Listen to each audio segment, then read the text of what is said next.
Welcome to the Fast Leader Podcast, where we explore convenient yet effective shortcuts that will help you get ahead and move forward faster by becoming a better leader. And now, here's your host, customer and employee engagement expert, and certified emotional intelligence practitioner, Jim Rimbach. Need a powerful and entertaining way to ignite your next conference, retreat, or team building session? My keynotes don't include magic, but they do have the power to help your attendees take a leap forward by putting emotional intelligence into their employee engagement, and customer-centric leadership practices. So bring the infotainment creativity of the Fast Leader Show to your next event, and I'll help your attendees get over the hump now. Go to beyondmorale.com/speaking to learn more. Okay, Fast Leader Legion, today I'm excited because the guest that we have on the show today is really going to help us with a career imperative. Dorie Clark was born and raised in Pinehurst, North Carolina, the golf capital of the world. An only child in what was essentially a small town retirement community, she sought to escape this cultural void as soon as possible. So at age 14, she left to attend Mary Baldwin College and later transferred to Smith College. She graduated Phi Beta Kappa at age 18 and then earned her Master of Theological Studies from Harvard Divinity School at age 20. After failing to get into any of the doctoral programs she applied to, she became a political journalist and was then laid off. She then went to work for a gubernatorial campaign and a presidential campaign, which both lost. She finally ended her losing streak by becoming the executive director of a bicycling advocacy nonprofit, which taught her how to run a business. In 2006, she launched her own marketing strategy consulting firm. Today, she writes. Her two books are Reinventing You and Standing Out, and she consults and speaks professionally for clients including Google, Yale University, and the World Bank. She also teaches for the Duke University Fuqua School of Business and is a producer of a Grammy Award-winning jazz album. Today, she's proud that her work helps talented professionals get their true value recognized so that they can share their best ideas in the world. She lives in New York City with her handsome cats, Heath and Philip. Dorie Clark, are you ready to help us get over the hump? I am so ready, Jim. Oh, good. Now, I've given our listeners a little bit about you, but can you tell us what your current passion is so that we can get to know you even better? Yes, absolutely. And I've got to give you the North Carolina salute because everyone looks at the Fuqua School of Business, and I can't even tell you all the ways that they want to mispronounce it. And you just nailed it right there. So congratulations on that. What I'm working on right now, I have a new book that's going to be coming out in October, which I'm very excited about. I submitted the final edits of it yesterday, so I am done with that sucker. So I can start promoting it soon. But it is going to be called Entrepreneurial You. It's coming out from Harvard Business Review Press, and it is about how to monetize your ideas and develop multiple income streams for your business. So I'm very excited about that one. You know, I listened to you talk, and I'm really excited that you actually have a new book coming out so that I can put that one on my shelf. But we often think that today, entrepreneur means someone who is independent. I beg to differ because a lot of our listeners are actually career folks. And I think when you start thinking about benefit to the company, benefit to you, security net, you have to think like an entrepreneur working in an organization. Yeah, I think that's really right. I mean, obviously, if you work for yourself, that's fantastic. But the argument that I make is that if people want to be really smart these days about how to take control of their career, if you do work within an organization, that is terrific. But you should start thinking of that as just one of your streams of income, because it's just like stock market investing. If you put all your money in one stock, I mean, we all know that would be a stupid idea. You're supposed to diversify your portfolio. You're supposed to buy an index fund or a mutual fund or what have you. And similarly, we are putting ourselves at economic risk if we have one income stream and that is your company. I got laid off as a journalist. I know early in my career, one day I had a paycheck, the next I didn't. I never saw it coming. And so if people are able to be entrepreneurial, even in small ways, starting a side venture, just, experimenting on the side, that is incredibly powerful in terms of both giving yourself more economic flexibility, but also giving you new skills that actually make you more promotable inside your company. I think you bring up a really interesting point too, because like for me, I'm guilty of one problem when you start thinking about something that you mentioned in Standout is that, you really have to focus in on your niche, right? and listening to all the folks who are, I guess you'd say marketing gurus and experts and entrepreneurial experts. They talk about niching, then you niche again, and then you niche again. And then when you think you've actually gone too far in niching, you niche one more time. You have to really focus in on carving out your niche. Now, for me, I always say that I like chasing shiny objects. I got to watch myself, because then I start dabbling in way too many things. So even if I'm thinking about dual income or multiple income streams, benefit to me, really adding value, and as I progress in my career, do I really want to, veer too far off of my core? Yeah, it's a good question and a good point. But I think that it doesn't have to be a sort of reckless allocation of resources. I mean, I think if you were doing 10 different things and not making progress on any of them, then you could argue that it's a waste of time or a diffusion of your energy. But I think of examples. I wrote a piece a few years back for the Harvard Business Review called "A Campaign Strategy for Your Career," and I featured in it a guy named Lenny Achan, who at the time was the head of communications for the Mount Sinai Hospital in New York. And he had a really interesting story. He actually started as a nurse, which is not at all where you would think they would be hiring their communications director from. But he was able to work his way up in the organization. And the way he did it, interestingly enough, was he started an app business on the side. He just got fascinated by technology, by social media, and he said, "You know what? I want to start an app." And so he researched it. He did what he needed to do to figure out about how to hire the coders and do all this stuff. I mean, he was pretty far outside his day-to-day duties, but he did this. And one day he gets called in to his boss's office, and he thinks, "Oh no." He's like, did I do something wrong? Was there some policy that I didn't know about? What's this going to be?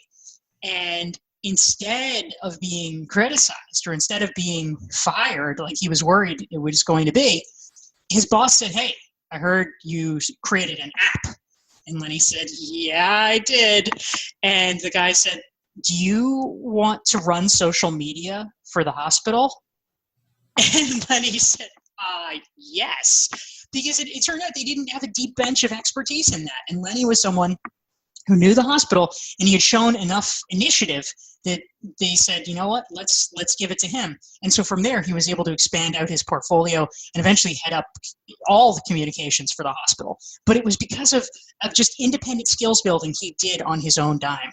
I think you bring up a really interesting point about the whole fear factor component. I think it's possible that a lot of folks really choose to stay or nest or stay in a particular spot because of that whole fear of termination. But I'd almost have to say that the bigger fear is being affected by surprise.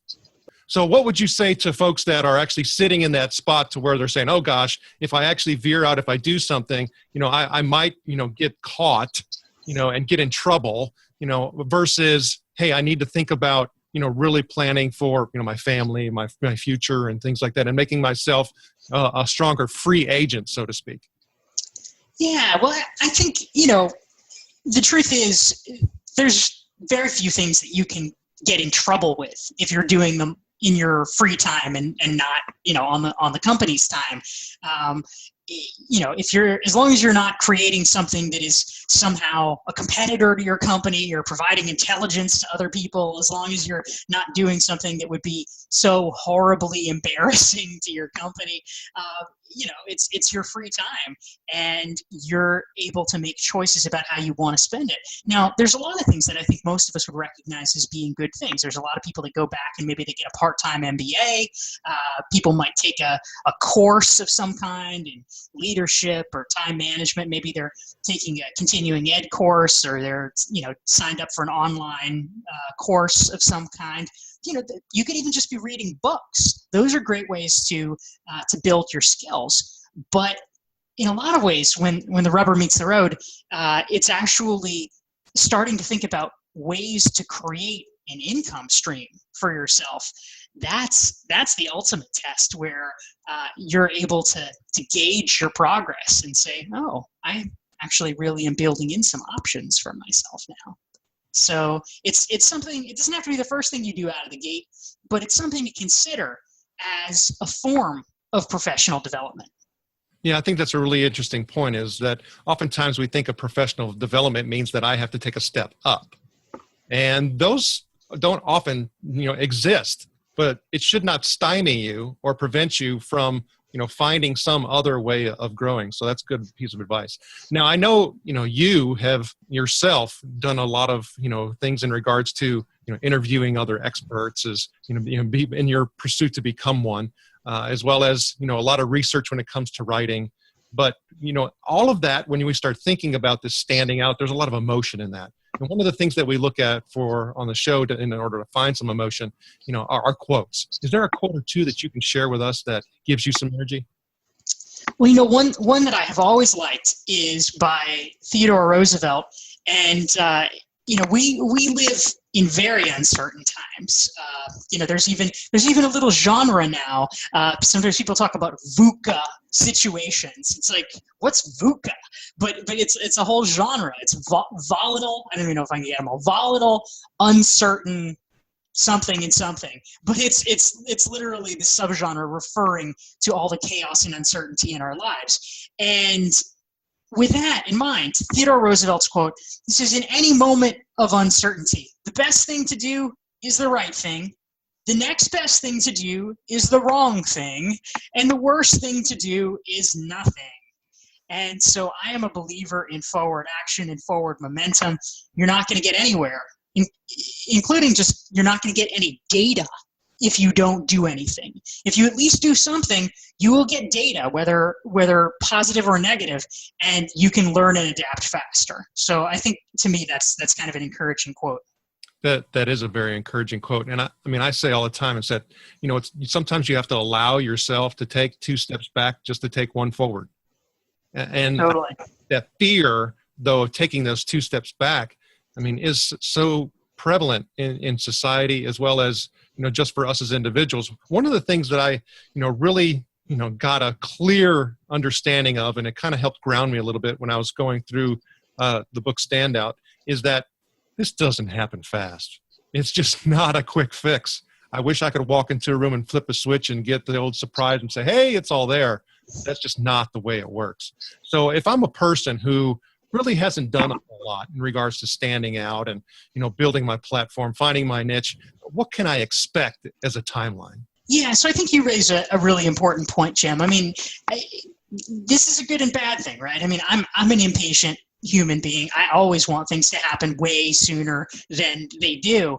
But it also, the silver lining of the fact that it takes a while to build a strong personal brand, that it takes a while to become a recognized expert in your field, is that if you could do it instantly, who wouldn't do it? The competition would be insane. You wouldn't be able to advance simply because there would be so many people just in line queuing to advance. What happens instead is that, we think that it's hard to become a recognized expert because we say, oh, there's so many people. Oh, there's 7 billion people in the world, or there's, 500,000 lawyers, or, whatever. How can I stand out? And the truth is, yes, at the starting gate, there's everybody, but almost everybody drops off. And that is the secret, because by the end, you are not competing against 500,000 people. You are competing against 10,000 or 1,000 or 100 people. And so your chances of success are so much better. One study that I thought was really fascinating, actually, there was an analysis done of podcasts, speaking of you, and in this analysis, it showed that the average podcast only existed for 12 episodes. And then over a 6-month period, usually people were able to keep to approximately a biweekly schedule for 6 months, and then nothing. And you think about that, you think, oh, there's hundreds of thousands of podcasts. Well, you know what? Most go defunct because their hosts just can't or won't keep it up. If you are one of the people that is a survivor, if you survive simply because you persevere and you make a decision to do it, you are so much more likely to be successful. And the competition is actually very thin at those upper echelons. I mean, you're exactly right. I mean, for me, I have over 100, plus episodes, been doing it for a couple of years. And my wife will always say, and so now it used to be like, why are you doing this? Because I release the show on Wednesday mornings, Tuesday evening, I'm up in my office and I'm queuing everything up to have it be released for Wednesday morning at 4:30 a.m. Because Wednesday is what? Hump day, of course. So she's like, well, why are you doing this? Now she's like, don't you need to go do your podcast? So she's telling me that I need to get up there. But you're right. I mean, I have had people tell me, and I've probably got about 5 or 6 PR companies that are constantly giving their clients to me as potential, guests on the show. And so now I don't have to really try very hard to go get guests. I really cherry pick on who I go after. But you know what? Many of them told me, said, we don't even touch podcasts until they've had 100 or more. Because there's not that many out there. That's exactly right. Yeah, the attrition rate is enormous. It is. So I know with that, though, there's a lot of humps that I've had to get over in order to persevere and do that. And everybody has humps they need to get over. And for us, there's a lot of learnings in that. Is there a time that you can share with us when you had to get over a hump? Yeah, well, a big one for me was getting laid off and losing my first job as a reporter. That was probably something that was a defining incident for me, because I had enjoyed being a reporter, and I thought I would probably just make that my career. It seemed like a reasonably good fit for myself. I liked reading and writing and asking people questions. It was something that I imagined I could do the rest of my life. And instead of doing it the rest of my life, oh, nope, I'm going to do it for a year and then get laid off. And so ultimately I had to adjust. And I thought it was just a problem with my newspaper and, or a recession. And I tried to find jobs at another paper, and I couldn't. No one was hiring. And of course, retrospectively, it was because, the industry was entering this contraction, but which was an enormous contraction. In fact, 42% of American journalists lost their job between 2000 and 2015.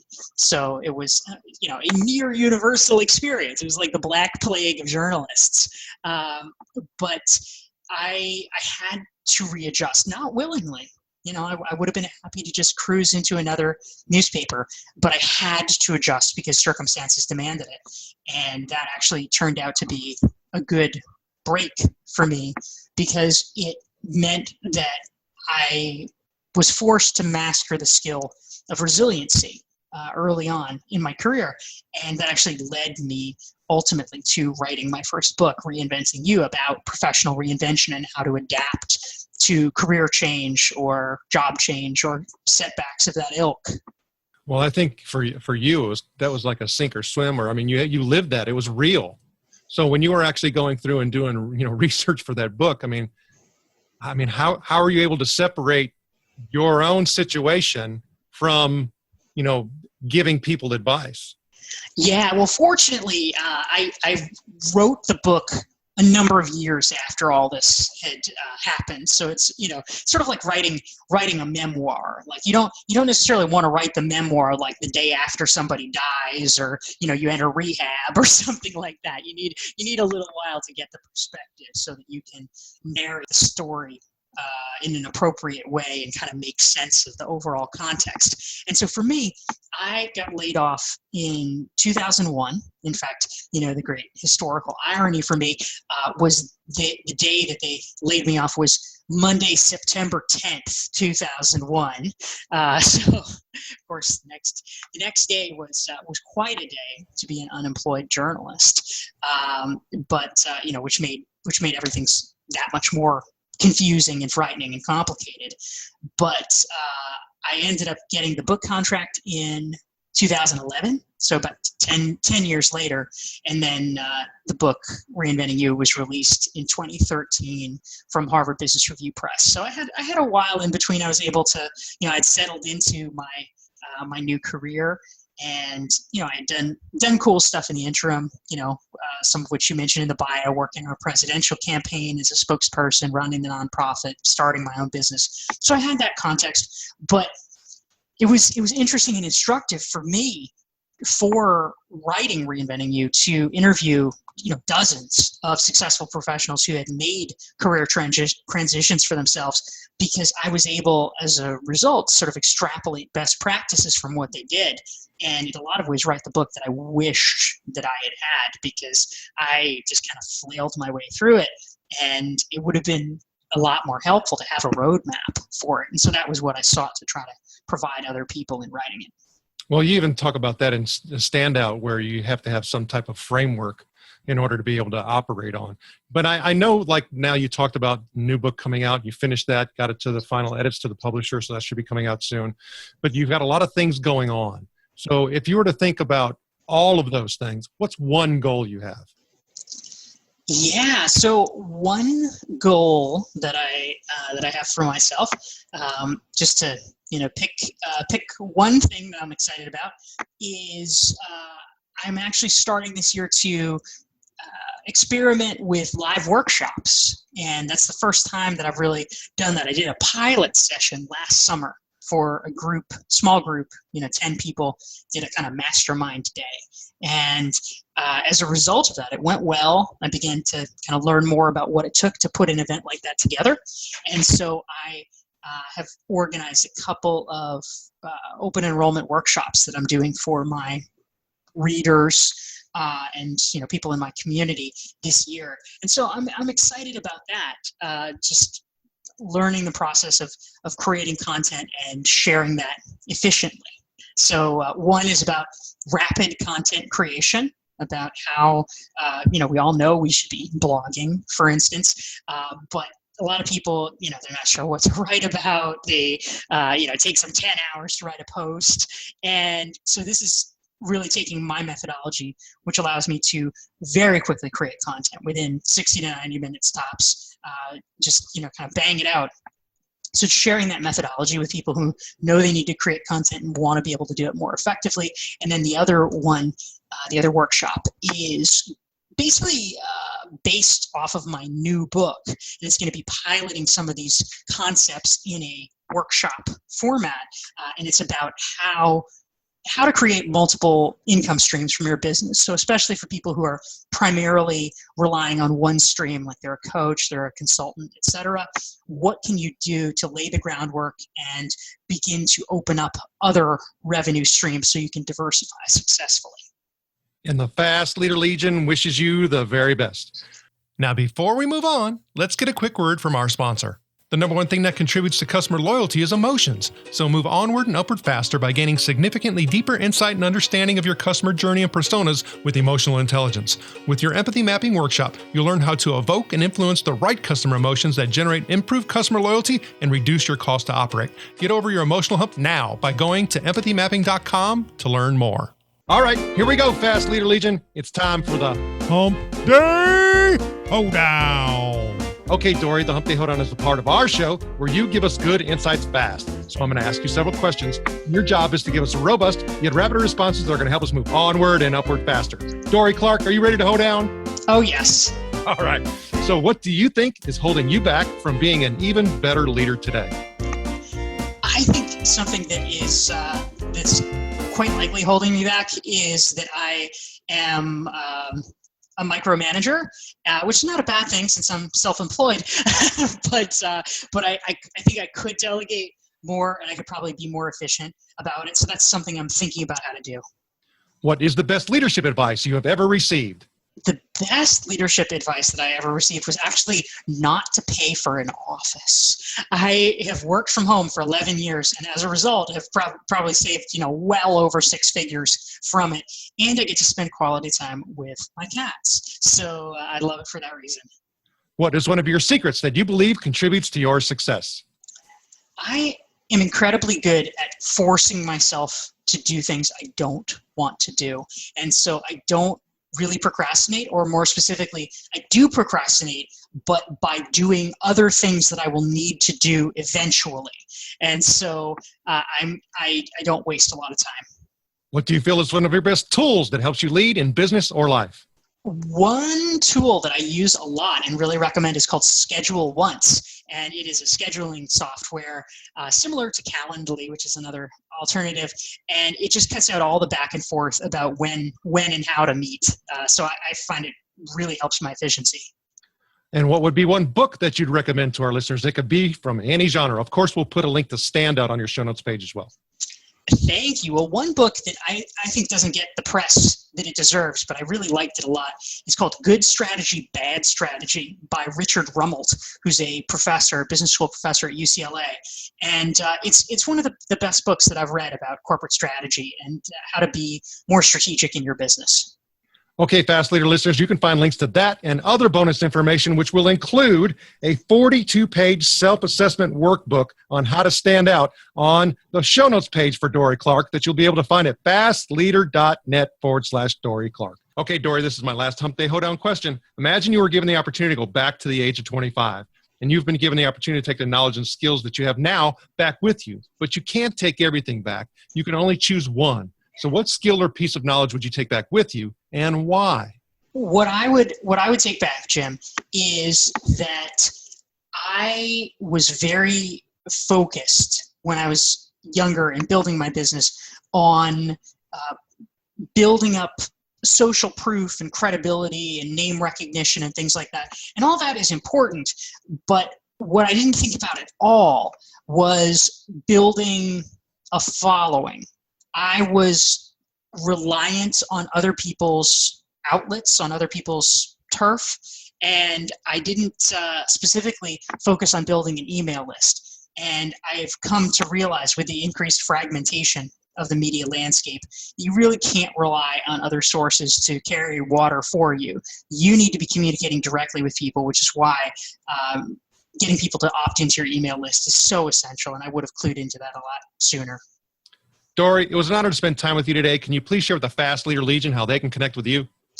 Thank you so much, Jim. Well, if people want to learn more, or if they would like to dive into my oeuvre, so to speak, there are a lot of opportunities for it. If they go to my website, which is DorieClark.com, it's DorieClark.com, there are more than 400 free articles available there that I've written for places like Forbes and the Harvard Business Review and Entrepreneur. And as Jim mentioned, on my website, DorieClark.com, you can get the free download of the Standout Self-Assessment Workbook, which helps you figure out how to develop your own breakthrough ideas and build a following around them. Dorie Clark, thank you for sharing your knowledge and wisdom. The Fast Leader Legion honors you and thanks you for helping us get over the hump. Thank you for joining me on the Fast Leader Show today. For recaps, links from every show, special offers, and access to download and subscribe, if you haven't already, head on over to fastleader.net so we can help you move onward and upward faster.